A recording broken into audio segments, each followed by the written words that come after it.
A lot of you loved my Hauntingly Beautiful dark romantic makeup look. It's one of my top performing videos because a lot of you just love that haunted, ghostly kind of vibe. So today what I want to do is create essentially her softer sister, a very haunted maiden kind of energy. So dreamier, a little bit easier to put together, as well as I think a little bit more wearable. Definitely inspired by the kind of gothic heroines of the Bronte sister stories. Think Jane Eyre, Wuthering Heights. And I'm also going to be using this new palette, this blush palette from Unearthly Cosmetics that's fittingly called Gothic Romance. And some of these shades are perfect for creating these kinds of looks. The top row and this shade definitely calling my name. I don't even think I'm going to use an eyeshadow palette. I think I might just use this. So that's the plan for today so that we can all look like a little bit haunted and ghostly because you guys love that. So let's get into it. For the base, we're thinking hydrated, not dewy. So I'm gonna prep with the Milk Hydro Grip. I'm gonna go in with a matte foundation, but it's always great to make sure you have moisture to the skin so that it's not clinging to anything, but this is not glowy. It's just gonna create a really light layer of hydration. So adjust according to your skin type. Maybe you wanna do a mattifying primer if you have oily skin, because we definitely don't want that modern dew. I find these looks really suit the matte, full coverage, but very skin-like kind of coverage. Okay, so for foundation, the Urban Decay Face Bond is my favorite for these kinds of looks. I don't know how else to call it, but it's gonna sound kind of bad, but they kind of have a dusty finish. They are self-setting, so there's like some kind of powder in it. Sounds weird, but it really is perfect for a very matte look where your skin isn't really bouncing light or anything. It's just very skin-like, but kind of powdered down. Kind of reminds me of vintage powders in a way. I'm mixing 2 shades today. I have 3 Fair Warm, it's gonna be way too pale, and 5 Fair Neutral. I'm gonna mix these. And actually I'm mixing a touch of green color corrector just to bring the shades even closer to my skin tone. When do I not mix? I'm always mixing. And applying this all over the face, but as I always recommend with my haunting looks, leave your eye bags alone. Leave that discoloration. You'll likely want to feather the foundation into that area, but like leave it blank when you're like initially laying down all this coverage. And then once you're done the whole face, then kind of feather it so it looks very natural. You can leave discoloration on the eyelids, but I prefer to lightly get rid of mine so I can really use the eyeshadows for the shading of the eye, but you can leave the eye like really kind of red if you'd like. Red or purple or whatever your discoloration is. That's a really good match. Am I tripping? That's great. See how the skin just looks really natural? But since this does want to feel a little ghostly, I do recommend that full coverage look. So your skin looks like almost doll-like. Think of the porcelain finish of like a doll's skin. A Victorian doll. Not a plastic 90s doll. Fittingly, I've had Kate Bush's Wuthering Heights song stuck in my head all day, singing it in the shower. I cannot hit those high notes. Okay, so now I've gotten everything on the face. I'm going to softly use really what's barely left on the brush to blend the foundation to that discoloration area, still keeping it, but like we don't want to see like a line between the foundation and the under eye, just enough to make it look really natural. I think this is looking great as a base. I'm actually really happy with everything. It's looking like kind of brightened and full coverage, but like really matching where my skin's at now. Great little concoction there. Okay, so I definitely recommend a little bit of contour. I'm gonna go in with what's left, if I can get any out, from the Anastasia Beverly Hills Contour in Fawn. I find this to be a very natural contour shade for me. If I use anything like too gray, personally, I find it stands out against my skin.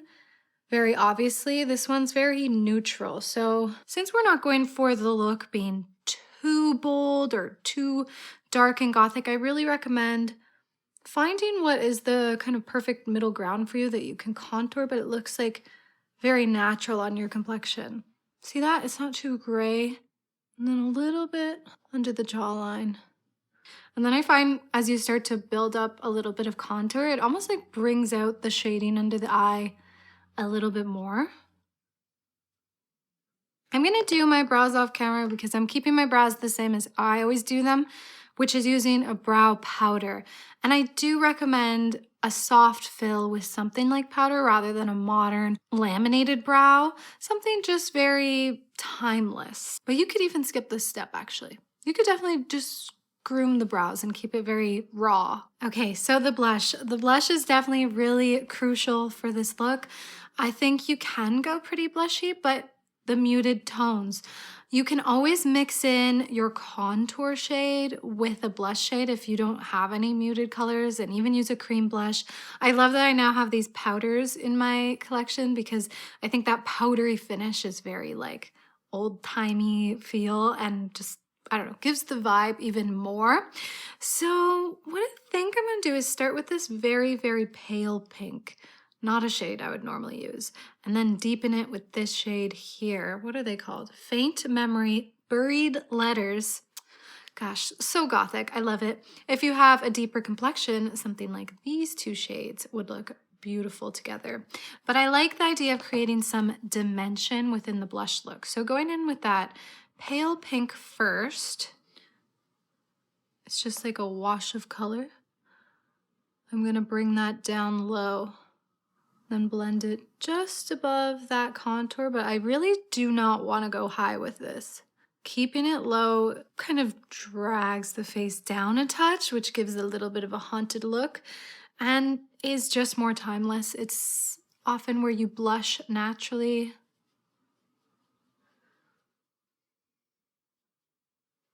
Now I'm going to go in with that slightly darker one with a little bit more focus, getting it into the brush and then at the back of my hand so it's not like going in with this darker shade really quickly. And I'm going to almost use it like a contour and really create a center point there. It's also, yeah, it's a way to contour as well with your blush. You know what, for good measure, I'm just going to put a little bit extra since it's on camera. I look so ghostly. It's definitely a lot of blush, but it's gonna diffuse out slightly as I powder. I don't really need to powder that. Foundation really does self-set, but extra powder to me just leans into this vibe even more. As I've said a couple times, just think of like porcelain doll skin. This has a dusty, really matte finish. So I'm powdering the entire face. And then it just really buffs the blush into the foundation. For the lips, I'm also going to use something from Unearthly's Gothic Romance collection. Two of these lip shades. These are like a lip cream, so they have a very velvety texture that I think really suits this. If you have those Kaleidos lip clays, it's very similar. And we got some great shade names here again. We have Gravebound and Withered Kiss. Talk about being on theme. But before I do that, I'm going to sculpt out the lips very softly, the same way I did with the contour with Endless Cacao from Makeup Forever. I'm going to shape them out very naturally, just ever so slightly define the edges and follow the natural lip shape.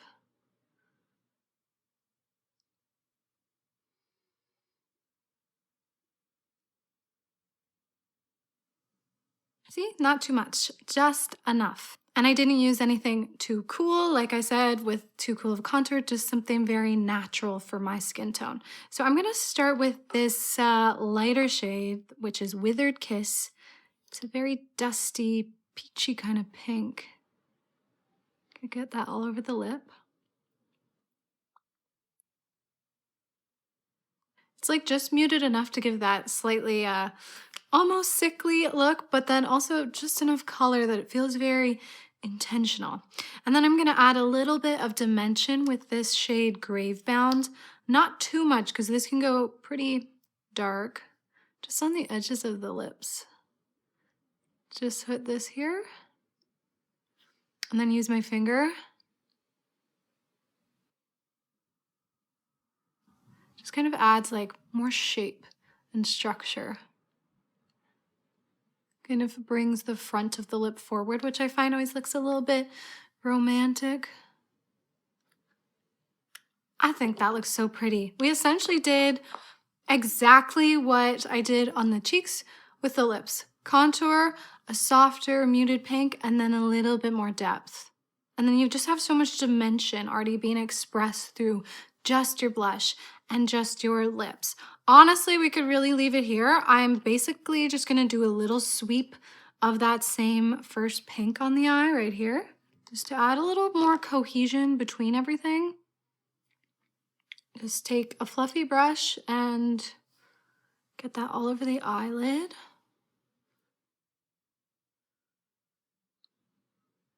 Get that under. Very, very subtle. And then, you know what, while we're kind of on this theme of basically adding a little bit more dimension slowly, I will also take this shade again and add at the outer corner just that little extra shadow.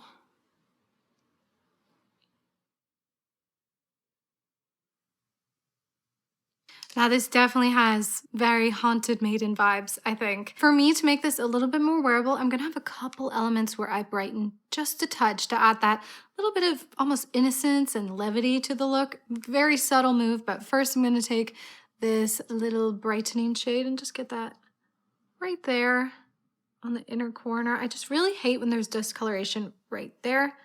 It's not for me. We'll keep the under eyes, but just brighten right there. And then also brightening the waterline subtly with a shade similar to your skin tone. You could totally skip mascara if you want. What I'm gonna do instead is use a redhead mascara very subtly. This is from How to Be Redhead, called Perfectly Chestnut, just to define the lashes a little bit. It's hopefully not gonna give any kind of mascara look, just like a little bit more definition. But if you want to skip it, skip it. I think it would really suit it.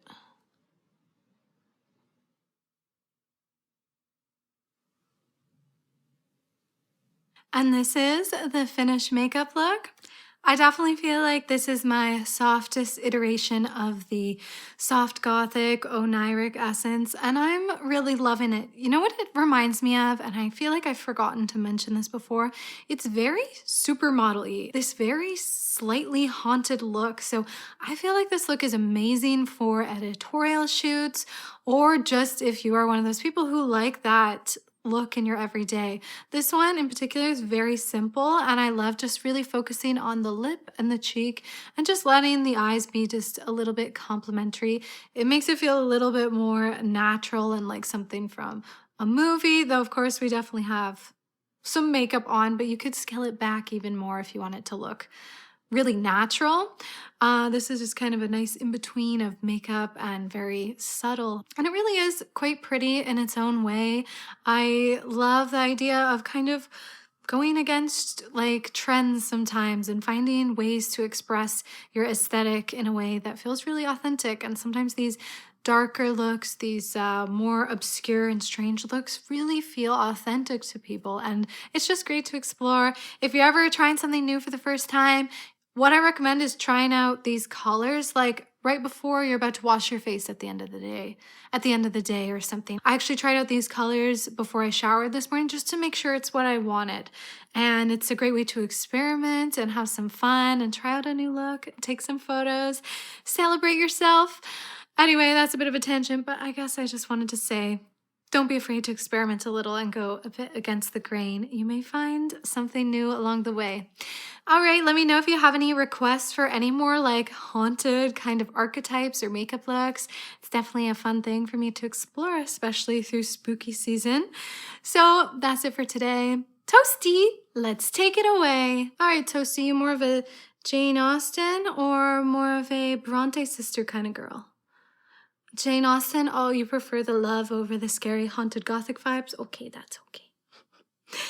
Oh, he looks 1,000 years old. He's only 6. He just looks very oniric and haunted because he has eye goo that's hard to get rid of. So it very much gives that haunted look.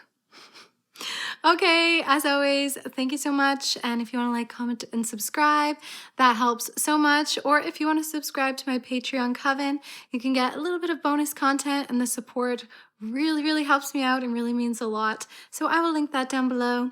And until next time, may you all find yourselves a little bit of makeup magic. And we'll see you in the next video. Bye, witches.